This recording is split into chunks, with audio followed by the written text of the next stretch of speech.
Swimming pools and camera gear don't usually go together, but if you add one of these into the mix, you can open up your photography to a whole new watery world.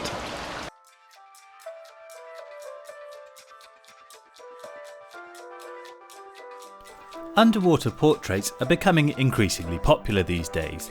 The weightlessness effect the water has on hair and clothes can't be achieved anywhere else, which makes it the ideal location for a fashion shoot with a difference.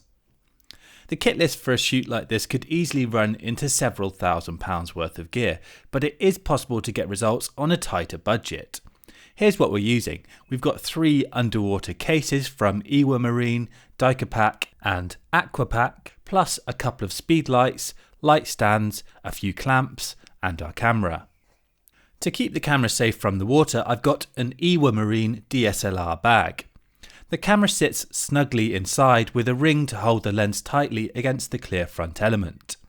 Then we control the camera through the soft PVC. Before submerging your DSLR, it's worth double checking the case is watertight. So fill it with air, seal it, and then check for bubbles. If it comes out dry on the inside, then you can be confident that your kit will too.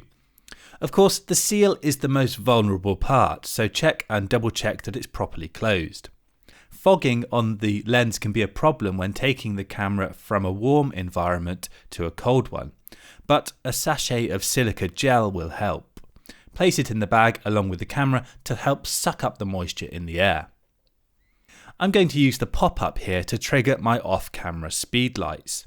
Pressure on the bag can force it closed, so I've got a little piece of foam to jam it open. Remember before putting the camera in to take off the lens cap, charge the battery, set the lens to autofocus and add a full memory card, as once it's in the water this becomes more tricky. When it comes to choosing a pool, it's probably not a good idea to try this in your local leisure centre unless you have permission. Better to hire one out for an hour or two like we did here at Marlborough College in Wiltshire.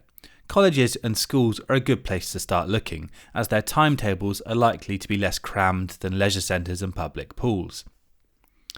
Light falls off very quickly underwater and also changes to a bluish colour, so it's difficult to get good shots with ambient light alone. Instead, I'm going to add in some light of my own. Dedicated underwater flashes are pricey, so I've gone for a more rough and ready approach with 2 Speedlights placed in watertight bags. The pop-up flash presents a bit of a problem, as the direct frontal light from an on-camera flash lights up all the messy particles in the water, causing unsightly backscatter. To stop it happening, I've made a makeshift blocker that directs the light to one side towards my Speedlight. This way the sensor on the Speedlight will detect the burst, but the light from the pop-up won't spill forwards. Whether above or under the water, light from a Speedlight is hard-edged, which isn't the best for portraiture, so I'm firing it through a diffuser panel from a 5-in-1 reflector to soften the light. Our second Speedlight is positioned behind the subject to add an edge highlight, which gives a moody backlit result and helps to separate the subject from the background. As for camera settings, it's usually best to use manual mode with off-camera flash. I had my camera here set to manual mode 1/200th of a second at f10 ISO 160, with both my flashes in manual on full power. Safety is one of our first concerns here, so we're sticking to the shallows. The outfits we're using are all made of really light material. Not only does this give them a beautiful floaty quality, it also won't weigh down our model Catherine. Needless to say, this is a shoot only worth attempting if both you and your subject are comfortable in the water. Posing underwater takes some getting used to. First, there's the face and the eyes. We don't want the subject to look as if they're holding their breath, and ideally, we want the eyes open. After taking a few shots with the light to the left of the camera, I moved it behind the subject and above the water, and the shoot really came alive. Positioning the main light behind like this creates atmospheric backlighting that picks out the edge of the subject. With this kind of lighting, I find that a falling backwards pose works well.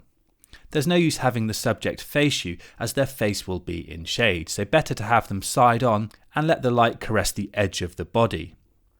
Ask your subject to drag their arms down from out of the water to create beautiful backlit bubbles. Seen from below, the surface of the water creates a beautiful pattern of reflection, so it's worth taking advantage of this by shooting upwards from under the water to include the surface in the frame.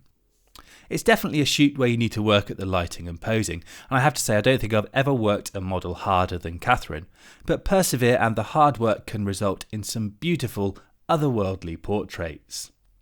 So that's all there is to shooting underwater portraits on a budget. With a few inexpensive pieces of kit, a willing subject and a good set of lungs, anyone can do it.